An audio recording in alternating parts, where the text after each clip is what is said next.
ದರ್ಶನ್ ಅವರ ಮಾಜಿ ಪಿಎ 8 ವರ್ಷಗಳಾದ್ಮೇಲೆ ಈಗ ಪ್ರತ್ಯಕ್ಷ ಆಗಿದ್ದಾರೆ. ಜೊತೆಗೆ ಸುದ್ದಿಗೋಷ್ಠಿ ಕೂಡ ಮಾಡ್ತಾ ಇದ್ದಾರೆ. ಹಾಗಾದ್ರೆ ಏನ್ ಮಾತನಾಡ್ತಿದ್ದಾರೆ ನೋಡೋಣ. ಕೆಲವರಿಗೆ ನಾನು ಪರಿಚಯ ಇದ್ದೀನಿ, ಕೆಲವರಿಗೆ ನಾನು ಪರಿಚಯ ಇಲ್ಲ. ಅದಕ್ಕೋಸ್ಕರ ನಾನು ಪರ್ಸನಲಿ ಫಸ್ಟ್ ನಾನು ಇಂಟ್ರೊಡ್ಯೂಸ್ ಮಾಡಿಕೊಂಡು ಮುಂದುವರಿಸ್ತೀನಿ. ನನ್ನ ಹೆಸರು ಮಲ್ಲಿಕಾರ್ಜುನ್ ಪಿ ಸಂಕನಗೌಡ್ರು ಅಂತ. ನಾನು ಮೂಲತಃ ಗದಗದವನು. ನಾನು 2000ರಲ್ಲಿ ನಾನು ಇಂಜಿನಿಯರಿಂಗ್ ಮುಗಿಸಿ ಡಿಗ್ರಿ ಮುಗಿಸಿದ್ದೀನಿ. ಪಿ ನಂದು ಬಾಗಲಕೋಟೆಯಲ್ಲಿ ಮುಗಿಸಿ ಬೆಂಗಳೂರಿಗೆ ಬಂದು 2-3 ವರ್ಷ ಜಾಬ್ ಮಾಡಿದೆ. ಅದಾದಮೇಲೆ ನಾನು ಫಿಲ್ಮ್ ಡೈರೆಕ್ಷನ್ ಕೋರ್ಸ್ ಮಾಡಿ, ನನಗೆ ಫಿಲ್ಮ್ ಕಡೆ ಆಸಕ್ತಿ ಭಾಳ ಇತ್ತು. ಫಿಲ್ಮ್ ಡೈರೆಕ್ಷನ್ ಕೋರ್ಸ್ ಮಾಡಿ ಆನಂತರ ನಾನು MS ರಮೇಶ್ ಅವ್ರ ಹತ್ರ ಅಸಿಸ್ಟೆಂಟ್ ಡೈರೆಕ್ಟರಾಗಿ ಕೆಲಸ ಮಾಡಿದೆ. 15-20 ಪಿಕ್ಚರ್ಗೆ ಅಸೋಸಿಯೇಟ್ ಡೈರೆಕ್ಟರಾಗಿ ಕೆಲಸ ಮಾಡಿದ್ದೀನಿ, ಕೋ ಡೈರೆಕ್ಟರಾಗಿ ಕೆಲಸ ಮಾಡಿದ್ದೀನಿ, ಪ್ರೊಡ್ಯೂಸರಾಗಿ ಕೆಲಸ ಮಾಡಿದ್ದೀನಿ, ಡಿಸ್ಟ್ರಿಬ್ಯೂಟರಾಗಿ ಕೆಲಸ ಮಾಡಿದ್ದೀನಿ, ಸ್ಟಾರ್ ಮ್ಯಾನೇಜರ್ ದರ್ಶನ್ ಅವ್ರ ಮ್ಯಾನೇಜರ್ ಆಗಿಯೂ ಕೆಲಸ ಮಾಡಿದ್ದೀನಿ.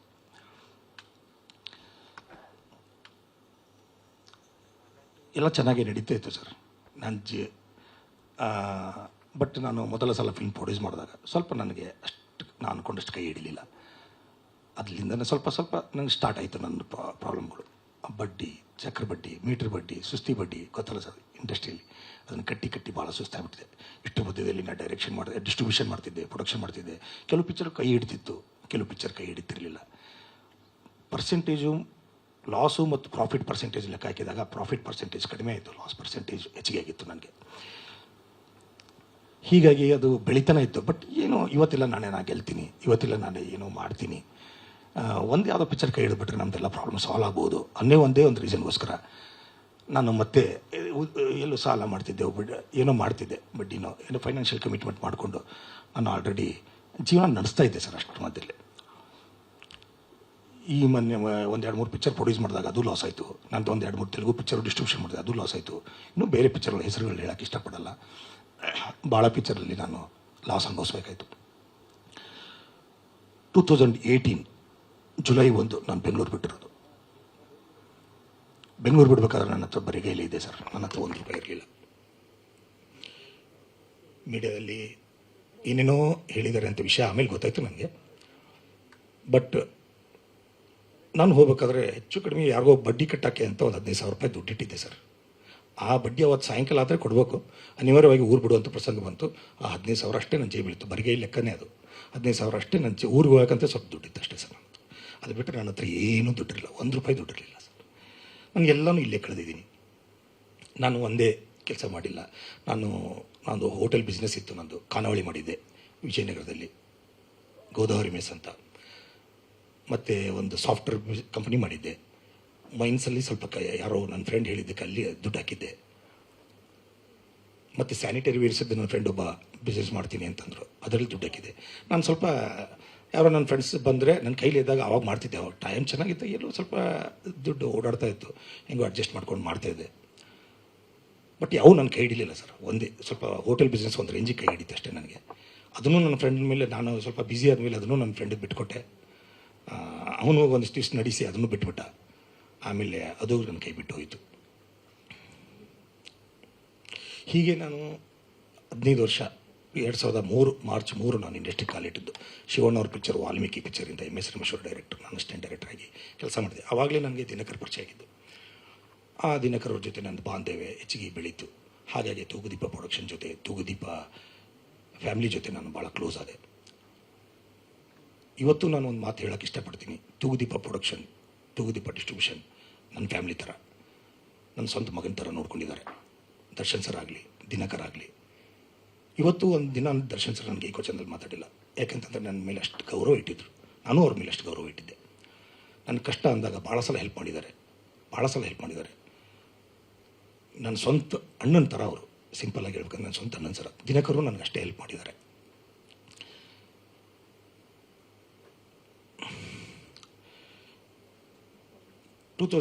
ಜುಲೈ 1 ನಾನು ಭಾಳ ಸಾಲ ಮಾಡ್ಕೊಂಡ್ಬಿಟ್ಟಿದ್ದೆ ಸರ್. ಫೈನಾನ್ಷಿಯಲ್ ಕಮಿಟ್ಮೆಂಟ್ ಸ್ವಲ್ಪ ಪಾಶಾಗಿ ಹೇಳ್ಬೇಕಾದ್ರೆ ನಾನು ಸಾಲ ಮಾಡ್ಕೊಂಡ್ಬಿಟ್ಟಿದ್ದೆ. ಊರು ಬಿಡುವಂಥ ಪ್ರಸಂಗ ಬಂತು. ಬೇರೆ ವೈಯಕ್ತಿಕ ಸಮಸ್ಯೆಗಳು ಅದು. ನನ್ನ ಹೆಂಡತಿಗೆ ಏನು ವಿಷಯನೇ ಗೊತ್ತಿರಲಿಲ್ಲ ನಾನು ಸಾಲ ಮಾಡ್ಕೊಂಡಿದ್ದೀನಿ, ಹಿಂಗಿದ್ದೀನಿ ಅಂತ. ಅವಳು ಸ್ವಲ್ಪ ಮುಗ್ದೆ. ಅವಳಿಗೆ ಹೆಂಗೋ ಗೊತ್ತಾಗ್ಬಿಡ್ತು ನಾನು ಇಷ್ಟು ಸಾಲ ಮಾಡ್ಕೊಂಡಿದ್ದೀನಿ ಅಂತ. more than 8 crores ನಾನು ಸಾಲ ಮಾಡಿದ್ದು. ಗೊತ್ತಾದ ತಕ್ಷಣ ಅವಳು, ಇಲ್ಲ ರೀ, ನಾವು ಮಧ್ಯಮ ವರ್ಗದವರು ಇಷ್ಟು ಸಾಲ ನಾವು ತೀರ್ಸೋಕ್ಕಾಗಲ್ಲ, ಬೇಡ, ನಾವು ಎಲ್ಲೇ ಊರ ಕಡೆ ಹೋಗ್ಬಿಟ್ರೆ ನಮ್ಮ ಮರ್ಯಾದೆ ಹೋಗ್ಬಿಡುತ್ತೆ, ನಾವು ತೀರ್ಕೊಂಡ್ಬಿಡೋಣ, ನಾವು ನಮ್ಮ ಜೀವನನ ಕೊನೆ ಮಾಡ್ಕೊಂಬಿಡೋಣ, ಸಾಯೋಣ ಅಂತ ಅವಳು ಹಠ ಹಿಡಿದ್ಲು. ಸಾಯಕ್ಕೆ ಧೈರ್ಯ ಬೇಕಲ್ವ ಸರ್? ನನಗೆ ಧೈರ್ಯ ಇರಲಿಲ್ಲ ಸರ್, ಧೈರ್ಯ ಇರಲಿಲ್ಲ. ನನ್ನ ಹೆಂಡತಿಗೆ ಧೈರ್ಯ ಇತ್ತು, ನನಗಿರಲಿಲ್ಲ ಧೈರ್ಯ. ಚಿಕ್ಕ ಮಗು, LKG ಮಗು, ನನ್ನ ಮಗ, ಒಬ್ಬನೇ ಮಗ. 3 ದಿನ ಬರೀ ಕಣ್ಣಲ್ಲೇ ನೀರು ಹಾಕಿದ್ವಿ, ಏನು ಮಾಡಬೇಕು ಅಂತ. ಸಾಯಬೇಕು ಅನ್ನೋ ವಿಚಾರ ಇದ್ದಾಗ ಒಂದು ಫೋನ್ ಬರುತ್ತೆ ನನಗೆ, ನನ್ನ ಮಿಸ್ಸಸ್ ಊರಿಂದ ಒಂದು ಫೋನ್ ಬರುತ್ತೆ.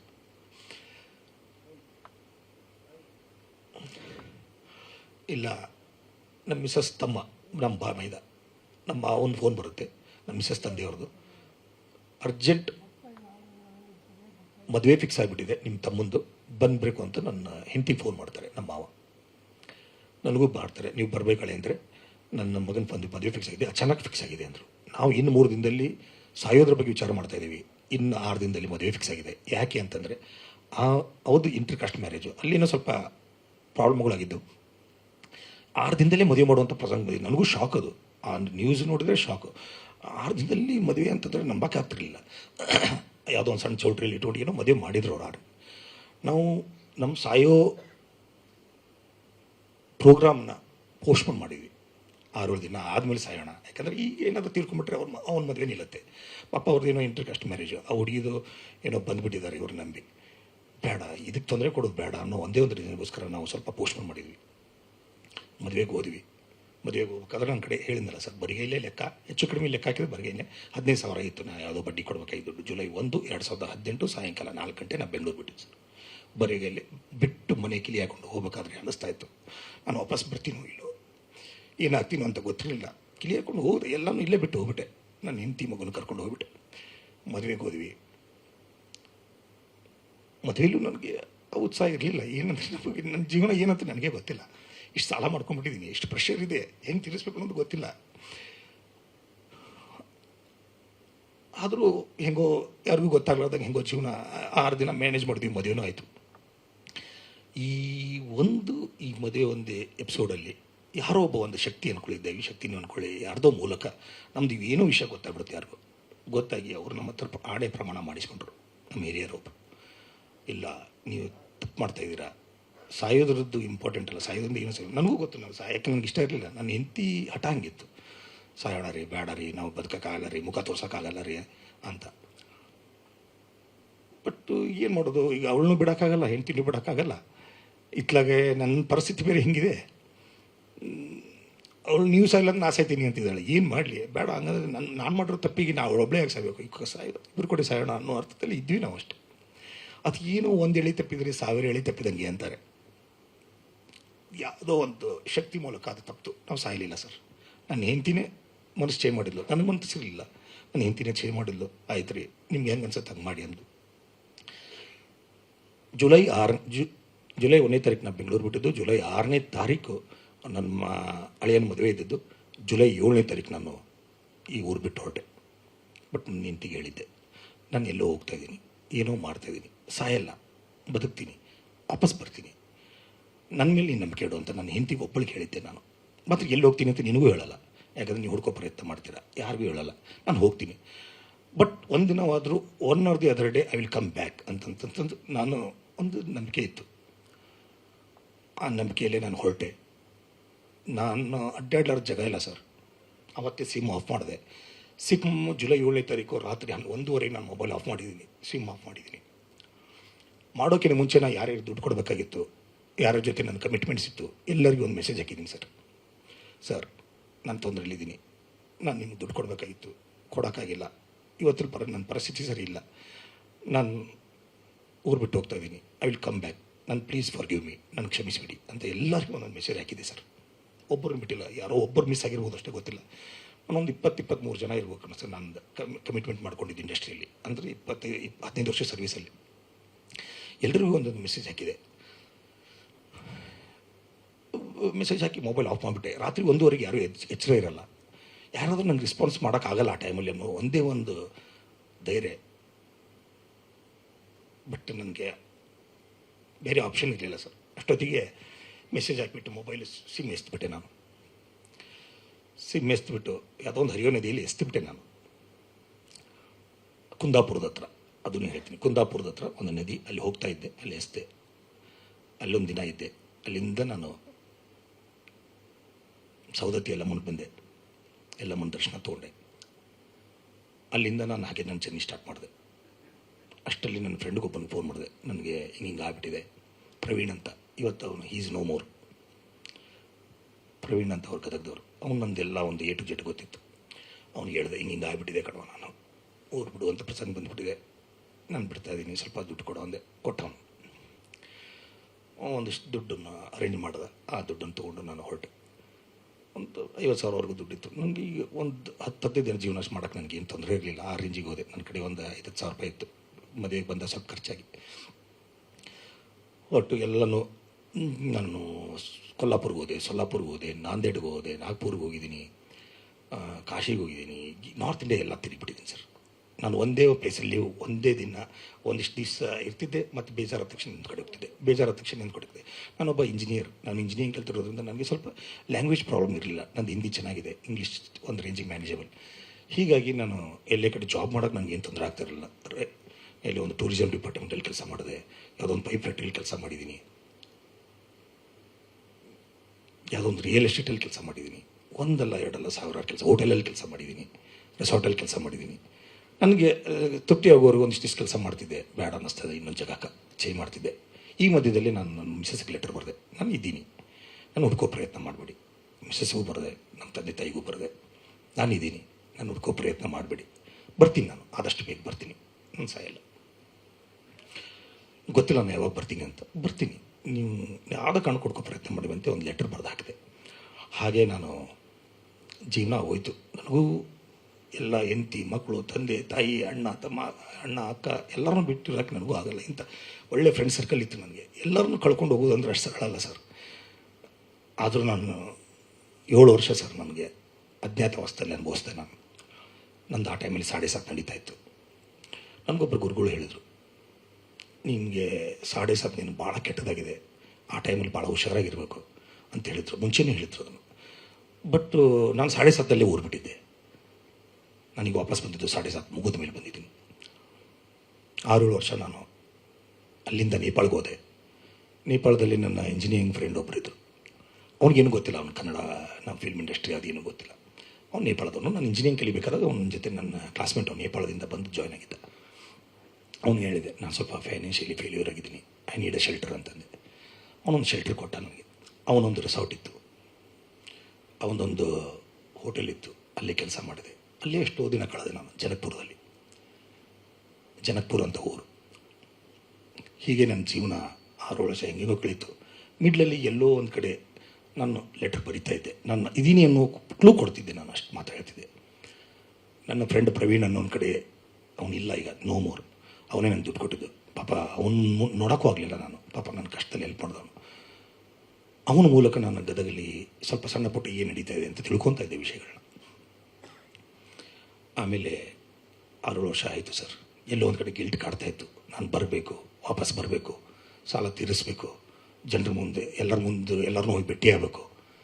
ನನ್ನ ಕಷ್ಟ ಹೇಳ್ಕೊಂಡ್ರೆ ಎಲ್ಲರೂ ನನಗೆ ಒಂದು ಅವಕಾಶ ಕೊಡ್ತಾರೆ, ಹೊಸ ಬದುಕು ಕಟ್ಕೋಬೇಕು, ಸೆಕೆಂಡ್ ಇನ್ನಿಂಗ್ಸ್ ಮತ್ತೆ ನಾನು ಪ್ರಾರಂಭ ಮಾಡಬೇಕು. ಕೈಲಿ ಆದಷ್ಟು ತೀರ್ಸೋಕ್ಕೆ ಪ್ರಯತ್ನ ಪಡೋಣ. 10 ರೂಪಾಯಿ ಕೊಡೋಕ್ಕಾಗಲ್ಲ ಅಂದರೆ 1 ರೂಪಾಯಿ ಆದರೂ ಕೊಡೋಣ.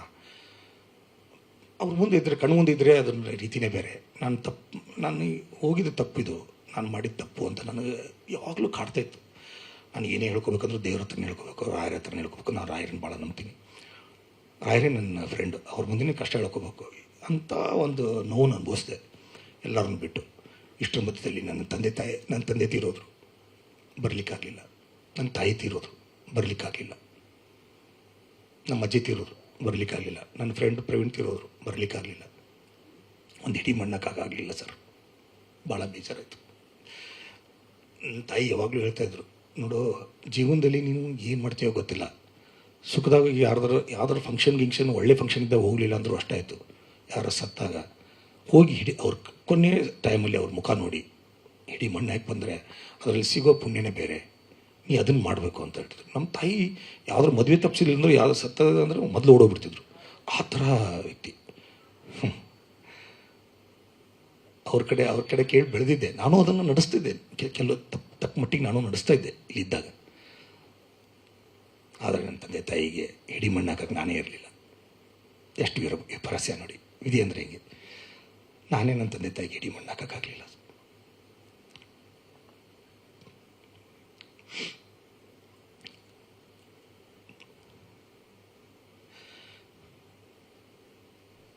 ಮತ್ತೆ ನನಗಿಲ್ಲಿ ಬರಬೇಕನ್ನಿಸ್ತು. ಇಷ್ಟರ ಮಧ್ಯದಲ್ಲಿ ನಾನು ನಮ್ಮನೆ ಟಚ್ಚಲ್ಲಿ ಬಂದೆ.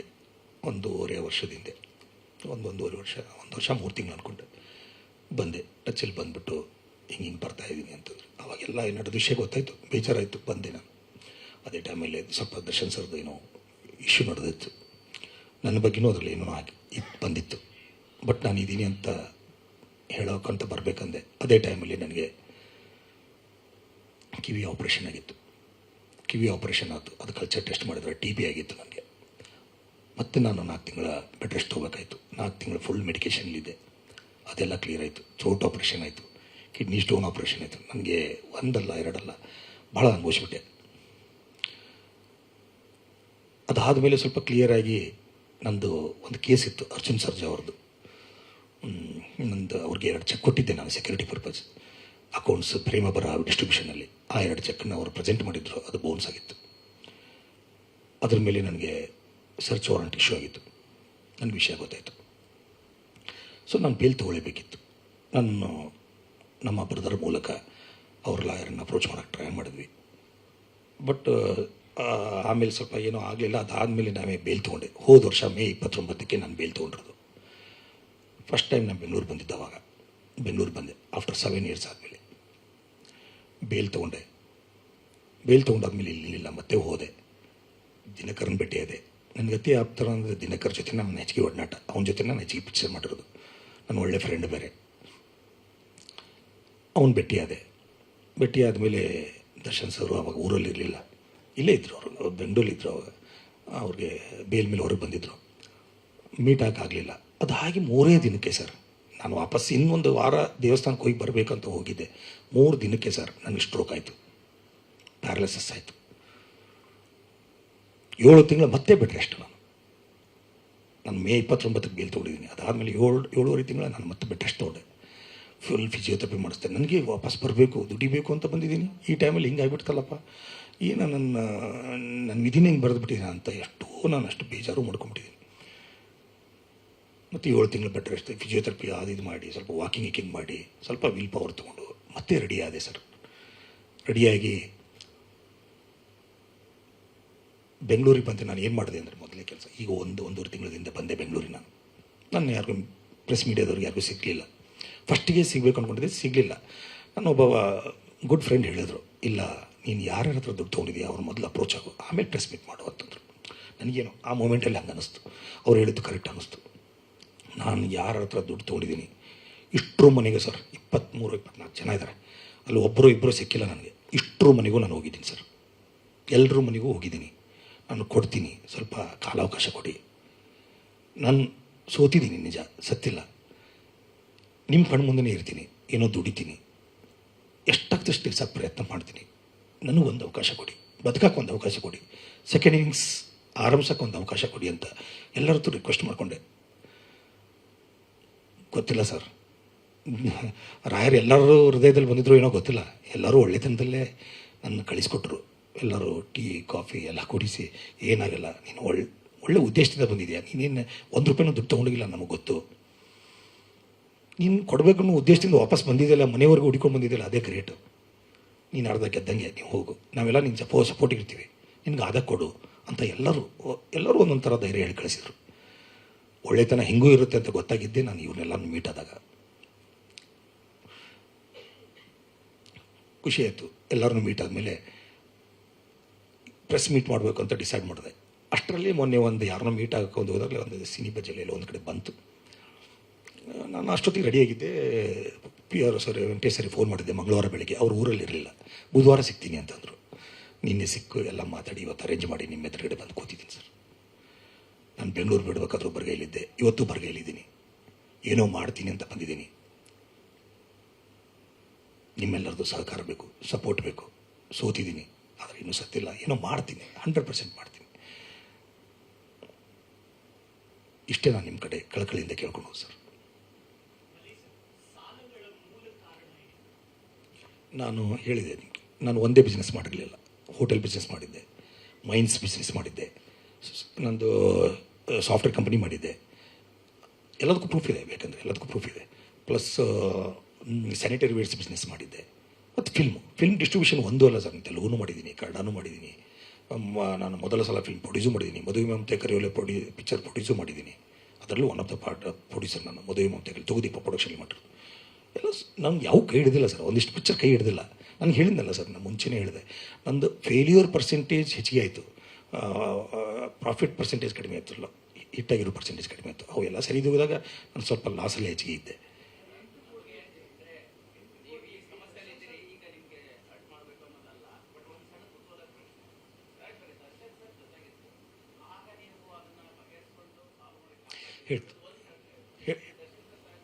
ಹೇಳ್ತೀನಿ, ಇದು ಕೂತ್ರ. ಹಾಂ ಸರ್, ದರ್ಶನ್ ಸರ್, ನಾನು ಐರಾವತ ಪಿಕ್ಚರ್ ನಡಿಬೇಕಾದಾಗ ದರ್ಶನ್ ಸರ್ ಇಲ್ಲೇ ಮಂಚಿನ ಬೆಲೆಯಲ್ಲಿ ಶೂಟಿಂಗ್ ನಡೀತಾ ಇತ್ತು. ಒಂದು ಸಲ ಹೋದೆ. ನನಗೆ ಆವಾಗಲೇ ನನ್ನ ಅದು 2015 ಅವಾಗೊಂದು 5 ಕೋಟಿವರೆಗೂ ಇತ್ತು ಸಾಲ ನನಗೆ. ಬಟ್ ನನಗೆ ಆ ಟೈಮಲ್ಲಿ ಅರ್ಜೆಂಟ್ ಗುತ್ತಿಗೆ ಬಂದಿರೋ ಕಮಿಟ್ಮೆಂಟ್ 1 ಕೋಟಿವರೆಗೂ ಇತ್ತು. ನಾನು ಅನಿವಾರ್ಯವಾಗಿ ಆ 1 ಕೋಟಿ ಅಷ್ಟೇ ನಾನು ದರ್ಶನ್ ಸರ್ ಹತ್ರ ಹೋಗಿ ಫುಲ್ 5 ಕೋಟಿ ಅಂತ ಹೇಳಲಿಲ್ಲ. ನನಗೆ ಸರ್ 1 ಕೋಟಿ ಸಾಲ ಇದೆ ಕೊಡಿ ಅಂದೆ. ಇಮಿಡಿಯೇಟ್ ಕೊಟ್ಟರು ಸರ್, ಇಮಿಡಿಯೇಟ್ ಕೊಟ್ಟರು. ದರ್ಶನ್ ಸರ್ ಹೆಲ್ಪ್ ಮಾಡಿದ್ದಾರೆ. ಆದರೆ ಮತ್ತೆ ಎಡವಿದೆ. ನಾನು ಬಿಸ್ನೆಸ್ ಮಾಡೋಕ್ಕಂತ ಹೋದೆ, ನಾನು ಎಡವಿದೆ. ಅದು ನನ್ನ ಸ್ವಯಂಕೃತ ಅಪರಾಧಗಳು. ನಾನೇನು ಒಳ್ಳೆ ಆಚಾರ ಅಲ್ಲ ಸರ್. ನಾನೇನೋ ದುಡಿಬೇಕು ಮಾಡಬೇಕು ಅಂತ ಹೋದೆ, ತಪ್ಪು ಮಾಡಿದ್ದೀನಿ. ಸ್ವಯಂಕೃತ ಅಪರಾಧಗಳು ಆಗಿದೆ ನನ್ನಿಂದ, ನಾನು ಆಗಿಲ್ಲ ಅಂತ ಹೇಳ್ತಾ ಇಲ್ಲ. ಈ ಮಧ್ಯದಲ್ಲಿ ಮತ್ತೆ ನಾನು ಲಾಸ್ ಆದೆ. ಮತ್ತೆ ಪದೇ ಸಾವಿರಿಗೆ ಅಳೋರು ಯಾರು ಸರ್? ನಾನು ಮತ್ತೆ ಹೋಗಿ ಹೆಂಗೆ ಸರ್ ಒಂದು ದರ್ಶನ್ ಸರ್ ಒಂದು ಮುಖ ಎತ್ತಿ ಕೇಳೋ ಪರಿಸ್ಥಿತಿ ಇರಲಿಲ್ಲ ಸರ್. ಕೇಳಿದ್ರೆ ಹೆಲ್ಪ್ ಮಾಡ್ತಿದ್ರು ಏನೋ ಗೊತ್ತಿಲ್ಲ, ನಾನು ಹೋಗಲಿಲ್ಲ ಸರ್.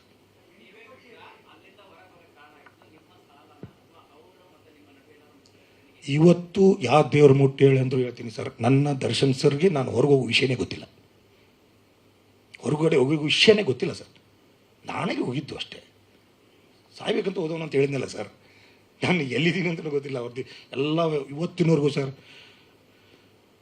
ನನ್ನ ಬಗ್ಗೆ ಏನೇನೋ ಅಪವಾದಗಳು ಬಂದಿದ್ದಾರೆ. ನನ್ನ ಯಾವುದಕ್ಕೂ ಏನಿಲ್ಲ. ನಾನು ಏನು ಹೇಳ್ಬೇಕಂತ ಹೇಳಿದೆ, ತೂಗುದೀಪ ಪ್ರೊಡಕ್ಷನ್ ಆಗಲಿ, ತೂಗುದೀಪ ಡಿಸ್ಟ್ರಿಬ್ಯೂಷನ್ ನನ್ನ ಮಾತೃ ಸಂಸ್ಥೆ ಇದ್ದಂಗೆ ಸರ್. ನಾನು ಚೆನ್ನಾಗಿ ನೋಡ್ಕೊಂಡಿದ್ದಾರೆ. ಅಲ್ಲಿಂದ ಅನ್ನ ಹೊಂದಿದ್ದೀನಿ. ಅಲ್ಲಿಂದ ಸ್ವಲ್ಪ ನಾನು 4 ಜನರ ಪರಿಚಯನೂ ಆಗಿದ್ದೀನಿ, ಹೆಸರು ತೊಗೊಂಡಿದ್ದೀನಿ. ಅದಕ್ಕೆ ನಾನು ಎಂದೂ ಅನ್ಯಾಯ ಮಾಡಿಲ್ಲ ಸರ್. ಯಾವುದೋ ಒಂದು ಡಿಸ್ಟ್ರಿಬ್ಯೂಷನಲ್ಲಿ ನನಗೆ ಹಿಂಗಾಗಿದೆ ಅಂತ ನನ್ನ ಮೇಲೆ ಅಪವಾದ ಬಂತು, ನಾನು ಮಾಡಿರಲಿಲ್ಲ ಸರ್. ಅದು ಯಾವುದೋ ಒಂದು ಬೇರೆ ಟೆಕ್ನಿಕಲ್ ಮಿಸ್ಟೇಕ್ ಆಗಿತ್ತು, ಅದು ನನ್ನ ಮೇಲೆ ಅಪವಾದ ಬಂತು. ನಾನು 1 ರೂಪಾಯಿ ಯಾರ್ದು ತೊಗೊಂಡೋಗಿಲ್ಲ sir, including Darshan sir. Darshan ಸರೇ ನನ್ನ ಕಷ್ಟ ಅಂತಂದ ಕೊಟ್ಟಿರೋ ದುಡ್ಡು ಬಿಟ್ಟರೆ ಬೇರೆ ಯಾವ ದುಡ್ಡು ತೊಗೊಂಡೋಗಿಲ್ಲ ಸರ್. ನನಗೆ ಯಾರು ಹೇಳಿ ಇಲ್ಲ ಪ್ರೇಮ ಬರ ಒಂದೇ ಘಟನೆ ಅಲ್ಲ ಸರ್. ನನ್ನ ಪ್ರೇಮ ಬರೋದು ಒಂದು ಸಣ್ಣ ಡಿಸ್ಟ್ರಿಬ್ಯೂಷನ್ ಅಷ್ಟೇ. ಆ ಪಿಕ್ಚರ್ ಮಾಡ್ತಾಯಿದ್ವಿ, ಪಿಕ್ಚರ್ ಚೆನ್ನಾಗಿ ಹೋಯಿತು. ಪ್ರೇಮ ಬರ ಅರ್ಜುನ್ ಸರ್ಜಾ ಸರ್ ಭಾರಿ ಒಳ್ಳೆಯವರು. ಬಟ್ ಏನಂತಂದರೆ ನನಗೆ ಅದಕ್ಕಿಂತ ಹೆಚ್ಚಿಗೆ ನನಗೆ ಔಟ್ಸೈಡ್ ಫೈನಾನ್ಷಿಯಲ್ಸ್ ಕಮಿಟ್ಮೆಂಟ್ಸ್ ಭಾಳ ಆಗಿದ್ದು, ಸ್ವಲ್ಪ ಆ ಪ್ರೆಷರ್ ಭಾಳ ಇತ್ತು. ಆ ಪ್ರೆಷರ್ ಆ ಮೂಮೆಂಟಲ್ಲಿ ಹೆಚ್ಚಿಗೆ ಬಂತು. ನಂದು ಅದೇ ಡಿಸ್ಟ್ರಿಬ್ಯೂಷನ್ ಟೈಮ್ಲಿ ಅಷ್ಟೊತ್ತಿಗೆ ನಾನು ಕುತ್ತಿಗೆ ಬಂದುಬಿಟ್ಟಿದ್ದೆ. ನಾನು ಸಾಲ ಮಾಡಿ ನಾನು ಬೇರೆ ಕಡೆ ದುಡ್ಡು ಹುಟ್ಟಿದ್ರೆ ನಾನು ಇನ್ನೂ ಇರ್ತಿದ್ನೋ ಏನೋ ಗೊತ್ತಿಲ್ಲ ಸರ್. ನನಗೆ ದುಡ್ಡು ಹುಟ್ಟಲಿಲ್ಲ ಸರ್.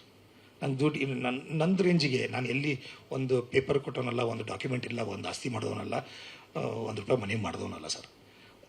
ಇನ್ನೂ ಸ್ವಲ್ಪ ಯಾರು ಕೊಟ್ಟಿದ್ರು ಇರ್ತಿದ್ನೋ ಏನೋ ಗೊತ್ತಿಲ್ಲ, ಇನ್ನೊಂದು ವರ್ಷ ಆದಮೇಲೆ ಹೋಗಿದ್ನೋ ಏನೋ ಗೊತ್ತಿಲ್ಲ. ಆದರೆ ಅವತ್ತಿನ ಪರಿಸ್ಥಿತಿಯಲ್ಲಿ ನನಗೆ ಕುತ್ತಿಗೆ ಬಂದುಬಿಟ್ಟಿತ್ತು. ನಾನು ಆ ಡಿಸಿಷನ್ ತೊಗೊಳ್ಳೇಬೇಕಾಗಿತ್ತು, ತೊಗೊಂಡೆ ಅಷ್ಟೇ.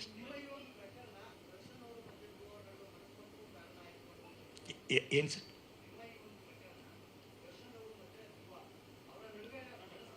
ಸರ್ ದೇವರಾಣೆ ಇದು ನನಗೆ ಗೊತ್ತಿಲ್ಲ ಸರ್.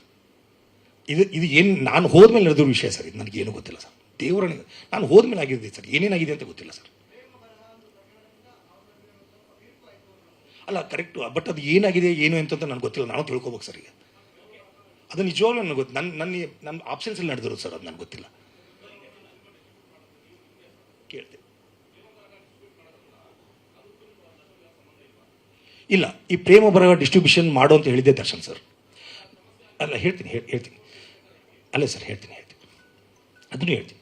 ನಾನು ದರ್ಶನ್ ಸರ್ ಕುರುಕ್ಷೇತ್ರ ಪಿಕ್ಚರ್ ಮಾಡ್ತಾಯಿದ್ರು ರಾಮೋಜಿ ಫಿಲ್ಮ್ ಸಿಟಿಯಲ್ಲಿ. ಒಂದಿನ ರಾತ್ರಿ 10:30 ಅನ್ನೋದಕ್ಕೆ ಫೋನ್ ಮಾಡಿದ್ರು. ಅಲ್ಲಿಂದ ಫೋನ್ ಮಾಡಿದ್ರು, ಮಲ್ಲು ಸೀನಿಯರನ್ನು ಅವ್ರು ಸೀನಿಯರ್ ಅಂತಾರೆ ದರ್ಶನ್ ಸರ್, ಅರ್ಜುನ್ ಸರ್ಜಾ ಅವ್ರಿಗೆ ಸೀನಿಯರನ್ನು ಕಳಿಸ್ತೀನಿ, ಭೇಟಿಯಾಗು, ಅವ್ರದ್ದು ಪ್ರೇಮ ಬರೋ ಪಿಕ್ಚರ್ ಡಿಸ್ಟ್ರಿಬ್ಯೂಷನ್ ನೀನೇ ಮಾಡಬೇಕು ಅಂತಂದರು. ದರ್ಶನ್ ಸರ್ ಹೇಳಿದ್ಮೇಲೆ ನಾನು ಇಲ್ಲನಾಗಾದ, ಅವ್ರದ್ದೇ ಬ್ಯಾನರ್, ಅವ್ರದ್ದೇ ಪ್ರೊಡಕ್ಷನ್. ನಾನು ಹ್ಞೂ ಅಂತಂದೆ ಸರ್. ನಾನು ಅದೇ ಟೈಮಲ್ಲಿ ಲೈಫ್ ಜೊತೆ ಒಂದು ಸೆಲ್ಫಿ ಅಂತ ಪಿಕ್ಚರ್ ಮಾಡ್ತಿದ್ದೆ, ದಿನಕರ ಡೈರೆಕ್ಷನ್, ನಾನು ಕೋ ಡೈರೆಕ್ಟರ್, ಸಮೃದ್ಧಿ ಮಂಜುನಾಥ್ ಪ್ರೊಡ್ಯೂಸರ್. ಅದಕ್ಕೆ ನಾನು ಆಳ್ವಾ ಮನೆಯಲ್ಲಿ ಅಲ್ಲಿ ಮಾನ್ಯತಾ ಹತ್ರ ಶೂಟಿಂಗ್ ನಡೀತಾ ಇತ್ತು. ಅಲ್ಲೇ ಅರ್ಜುನ್ ಸರ್ಜಾ ಅವರು ಏರ್ಪೋರ್ಟಿಂದ ಅಲ್ಲೇ ಬಂದರು, ನಾನು ಭೇಟಿಯಾದರು. ಭೇಟಿಯಾಗಿ ಅಲ್ಲೇ ಒಂದು ಕಡೆ ಶೂಟಿಂಗ್ ಸ್ಪಾಟಲ್ಲಿ ಸ್ವಲ್ಪ ಲೀಸರ್ ಟೈಮಲ್ಲಿ ಮಾತಾಡಿದ್ವಿ. ಇಲ್ಲ ಮಲ್ಲು ಇದು ಮಾಡು, ಹಿಂಗೆ ಮಾಡೋಣ ಅಂತ ಪ್ಲ್ಯಾನ್ ಮಾಡಿದ್ವಿ, ಅಲ್ಲೇ ಮಾಡಿದ್ವಿ ಆಳ್ವಾ ಮನೆಯಲ್ಲಿ. ಅಲ್ಲಿಂದ ಅವರು ನನ್ನ ಮೇಲೆ ನಂಬಿಕೆ ಇಟ್ಟು ಹೋದರು. ನಾನು ಮಾಡಿದ್ವಿ ಸರ್ ಪಿಕ್ಚರ್ ಭಾಳ ಚೆನ್ನಾಗಿ ಹೋಯಿತು. ಹಾಗಿಲ್ಲ, ಪಿಕ್ಚರ್ ನಾನು ದುಡ್ಡು ಕೊಟ್ಟು ತೊಗೊಂಡಿಲ್ಲ ಸರ್.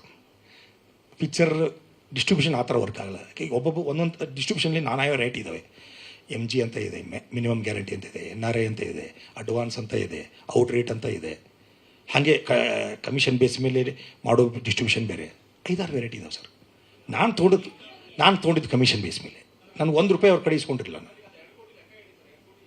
2 ಕೋಟಿ ಆಗೇ ಇಲ್ಲ ಸರ್ ಕಲೆಕ್ಷನ್.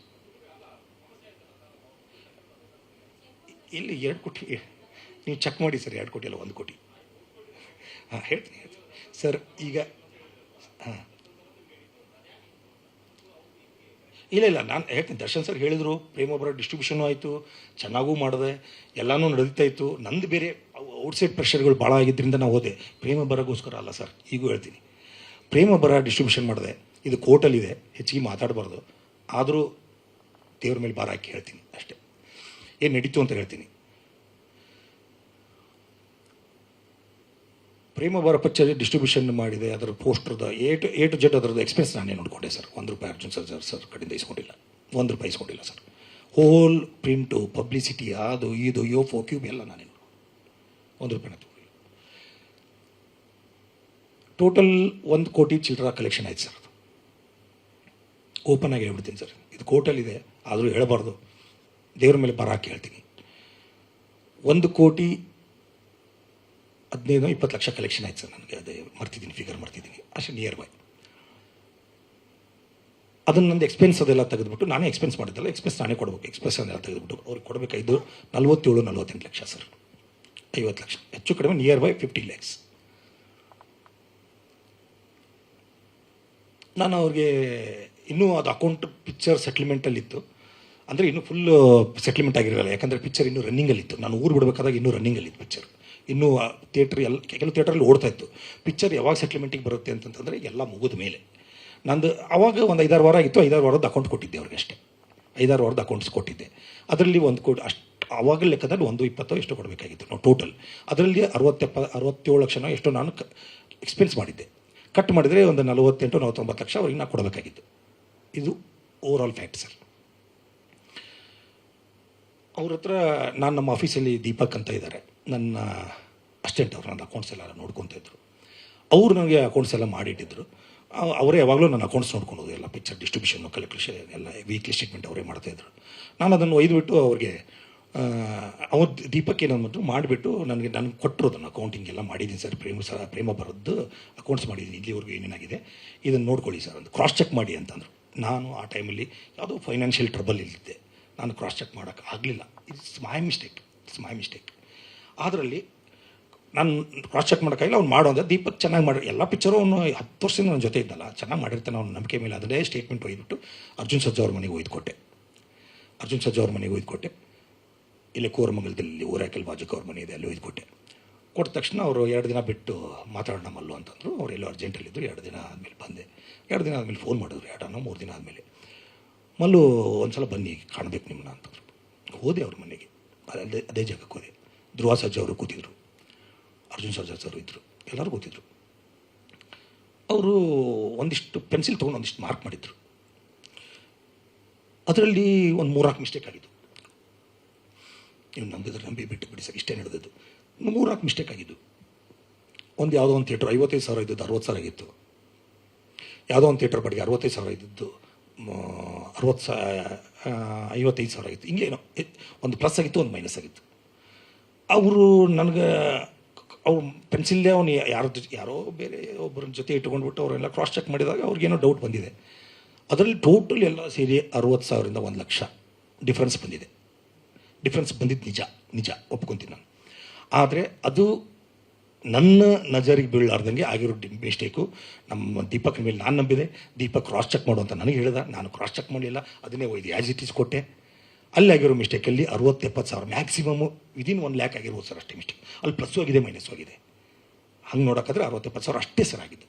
ಅವರು ಏನಂದರು, ಇಲ್ಲ ಇದನ್ನು ದರ್ಶನ್ ಸರ್ಗೆ ಹೇಳ್ತೀನಿ, ನನಗೆ ಭಾಳ ಇದರಲ್ಲಿ ಏನೋ ಬೇರೆ ಕಾಣ್ತಾ ಇದೆ ನನಗೆ ಅಂದರು. ಇಲ್ಲ ಸರ್, ಏನೂ ಇಲ್ಲ ಅಂಥದ್ದು. ನಾನು ಎಷ್ಟು ಇವತ್ತಲ್ಲ ಸರ್ 25 ಪಿಕ್ಚರ್ ಡಿಸ್ಟ್ರಿಬ್ಯೂಷನ್ ಮಾಡಿದ್ದೀನಿ, ಇನ್ನೂ ನಾನು ಕೈಲೇ ಕಳ್ಕೊಂಡಿದ್ದೀನಿ. ಎಷ್ಟೋ ಜನರ ಚೆಕ್ ನನ್ನ ಹತ್ರ ಇದ್ದಾವೆ. ನಾನು ಈ ಥರ ಮಾಡೋದನ್ನಲ್ಲ ಸರ್, ನಂಬಿ ಅಂದೆ. ಅವರು ಇಲ್ಲ ಇದರಲ್ಲಿ ಏನೋ ಆಗಿದೆ ಅಂತ ಅವ್ರು ಏನು ಅನ್ನಲಿಲ್ಲ, ನನಗೇನು ಪಾಪ ಅನ್ನಲಿಲ್ಲ. ಹೇಳ್ತೀನಿ ಅಂದರು, ಆಯಿತು ಸರ್ ನನಗೆ 1 ವಾರ ಟೈಮ್ ಕೊಡಿ, ಇದನ್ನು ರೆಕ್ಟಿಫೈ ಮಾಡಿ ಕೊಡ್ತೀನಿ ಅಂತ. ಅದನ್ನೆಲ್ಲ ರೆಕ್ಟಿಫೈ ಮಾಡಿಬಿಟ್ಟು ಆ್ಯಕ್ಚುಲಿ ಕೊಡಬೇಕಾಗಿದ್ದು ಅದಾದಮೇಲೆ 1 ಲಕ್ಷ 2 ಲಕ್ಷ ಅಷ್ಟೇ ಕರೆಕ್ಷನ್ ಕೊಡಬೇಕಾಗಿತ್ತು. ನಾನು ಅವರು ಒತ್ತಾಯಕ್ಕೆ ನಾನು ಒಂದು 4-5 ಲಕ್ಷ ಅದನ್ನು ನನ್ನ ಕೈಯಿಂದನೇ ಹೋದ್ರೆ ಚಿಂತೆ ಇಲ್ಲ ಅಂತ ನಾನು ಏನೋ ಒಂದು ರೌಂಡ್ ಫಿಗರ್ ಮಾಡಿ ಅವ್ರಿಗೆ ಕೊಟ್ಟೆ. ಅದನ್ನು ಕೊಟ್ಟ ಮೇಲೆ ಅವರು ದುಡ್ಡು ಕೊಡು ಅಂದರೆ ಇಮಿಡಿಯೇಟ್ ನನ್ನ ಹತ್ರ ದುಡ್ಡು ಇರಲಿಲ್ಲ. ಆ ದುಡ್ಡು ಎನ್ ಕುಮಾರ್ ಅವ್ರ ಹತ್ರ ಇತ್ತು. ಎನ್ ಕುಮಾರ್ ಅವರು ನಂಬರ್ ಆಫ್ ಥಿಯೇಟರ್ ಸೆಟಪ್ ಮಾಡ್ತಿದ್ರು. 45 ಲಕ್ಷ ಅವ್ರ ಹತ್ರನೇ ಇದೆ. ಟಿಲ್ ಡೇಟ್ ಈ ಮುಂದೆ ಕೂತಿದ್ದೀನಿ, ಇವತ್ತು 45 ಲಕ್ಷ ಅಲ್ಲೇ ಇದೆ 45 ಲಕ್ಷ ಎನ್ ಕುಮಾರ್ ಅವ್ರ ಹತ್ರನೇ ಇದೆ. ಇನ್ನೊಂದಿಷ್ಟು ಥಿಯೇಟ್ರು ಸಣ್ಣ ಪುಟ್ಟ 1 ಲಕ್ಷ 2 ಲಕ್ಷ ಅವೆಲ್ಲ ಬರಬೇಕು ಎಲ್ಲ ಸರ್. ನಾನು ಅರ್ಜುನ್ ಸರ್ಗೆ ಕೊಡಬೇಕಾಗಿದ್ದು 50 ಲಕ್ಷ ಇನ್ನೂ ಮಾರ್ಕೆಟಲ್ಲೇ ಇದೆ ಸರ್, ನಾನು ಇನ್ನೂ ದುಡ್ಡೇ ಮುಟ್ಟಿಲ್ಲ ಅವ್ರದ್ದು. ಆದರೆ ಎನ್ ಕುಮಾರ್ ನನಗೆ ಚಕ್ರವರ್ತಿ ಪಿಕ್ಚರ್ ಮಾಡಬೇಕಾದಾಗ 70 ಲಕ್ಷ ಸಾಲ ಕೊಟ್ಟಿದ್ರು. ನಾನು ಇಲ್ಲ ಅಂದಮೇಲೆ ಅವರು ಅದನ್ನು ವಜಾ ಹಾಕ್ಕೊಂಡಿರ್ತಾರೆ ಅಷ್ಟೇ. ಬಟ್ ಪ್ರೇಮಭಾರ ಪಿಕ್ಚರ್ನ ಇಸ್ಕೊಂಡಿಲ್ಲ ಅವ್ರ ಕಡೆ. ಇಲ್ಲ ಅಂದರೆ ನಾನು ಈಗ ಊರು ಬಿಟ್ಟು ಹೋದ್ಮೇಲೆ ಆಟೋಮೆಟಿಕ್ಲಿ ಅವ್ರು ವಜಾ ಹಾಕ್ಕೊಂಡಿರ್ತಾರೆ. ನಾನು ಏನು ಕೇಳೋಕ್ಕಾಗಿಲ್ಲ, ಹೋಗಿ ಅವ್ರನ್ನ ಕೇಳಬೇಕು, ಕೊಡಲ್ಲ. ನಾನೇ ಇನ್ನೂ 25 ಲಕ್ಷ ಅವ್ರಿಗೆ ಕೊಡಬೇಕಾಗಿದೆ. ಇಲ್ಲಪ್ಪ ನಮಗೂ ಲಾಸ್ ಆಗಿದೆ ಕೊಡಪ್ಪ ಅಂತ ನಾನು ಏನು ಮಾಡೋದು, ನನ್ನ ತಪ್ಪು ಈ ಥರ ಆಗಿದೆ ಸರ್. ಮತ್ತೆ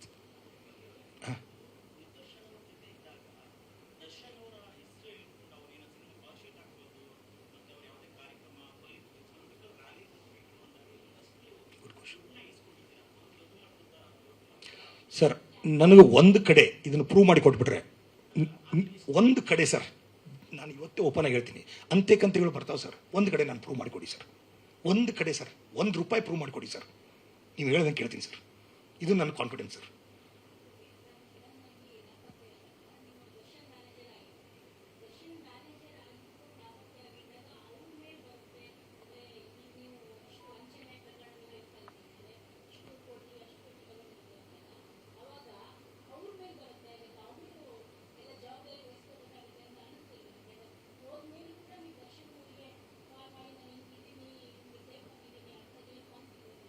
ಹೇಳ್ತೀನಿ, ಗುಡ್. ಭಾರತೀಯರು ಕರೆಕ್ಟ್ ಇದು. ನೀವು ಏನಂದರೆ ನನಗೆ ಊರು ಬಿಡೋಕ್ಕಿಂತ ಮುಂಚೆ ನನಗನ್ನಿಸ್ತು, ನಾನು ಆಲ್ರೆಡಿ 8-9 ಕೋಟಿ ಸಾಲ ಮಾಡಿದ್ದೆ. ದರ್ಶನ್ ಸರ್ ಕಷ್ಟ ಅಂದಾಗ ಒಂದು ಸಲ ನನಗೆ ಐರಾವತ ಪಿಕ್ಚರಲ್ಲಿ ಹೆಲ್ಪ್ ಮಾಡಿಬಿಟ್ಟಿದ್ದಾರೆ. ಮತ್ತೆ ನಾನು ಅವ್ರ ಹತ್ರ ಹೋಗಿ ಸಾಲ ಕೇಳೋ ಪರಿಸ್ಥಿತಿಯಲ್ಲಿರಲಿಲ್ಲ. ಒಂದನೇದು. ಎರಡನೇದು, ನಾನು ಈಗ ಕುತ್ತಿಗೆ ಬಂದುಬಿಟ್ಟಿದ್ದೆ, ನಾನು ಮುಳುಗ್ತಾ ಇದ್ದೀನಿ, ಸಾಯಬೇಕು ಅಂತ ಹೊಟ್ಟಿದ್ದೀನಿ. ಏನರು ಹೆಚ್ಚು ಕಡಿಮೆಯಾಗಿ ನಾನು ಮಾಡಿರೋ ಸಾಲಗಳು ಎಲ್ಲ ಹೆಚ್ಚು ಕಡಿಮೆ ಇಂಡಸ್ಟ್ರಿ ಚಿಕ್ಕದು. ಎಲ್ಲರನ್ನ ಎಲ್ಲೆಲ್ಲಿ ತೊಗೊಂಡಿದ್ದೀನಿ ಇಂಡಸ್ಟ್ರಿ ಅವರೇ ಇರ್ತಾರೆ, ಎಲ್ಲ ದರ್ಶನ್ ಸರ್ ಗೊತ್ತಿದ್ದೇ ಇರುತ್ತೆ. ಅವ್ರಿಗೆ ಗೊತ್ತಿತ್ತು ನಾನು ಸಾಲ ಕೆಲವು ಕಡೆ ಅಲ್ಲಿ ಪಿಕ್ಚರ್ ಸಾಲ ಮಾಡಿದ್ದೀನಿ. ಕ್ಷಣ ಕ್ಷಣದ ಸುದ್ದಿಗಳಿಗಾಗಿ ಫ್ರೀಡಂ ಟಿವಿ ಸಬ್ಸ್ಕ್ರೈಬ್ ಮಾಡಿ, ಲೈಕ್ ಮಾಡಿ ಹಾಗೂ ಫಾಲೋ ಮಾಡಿ.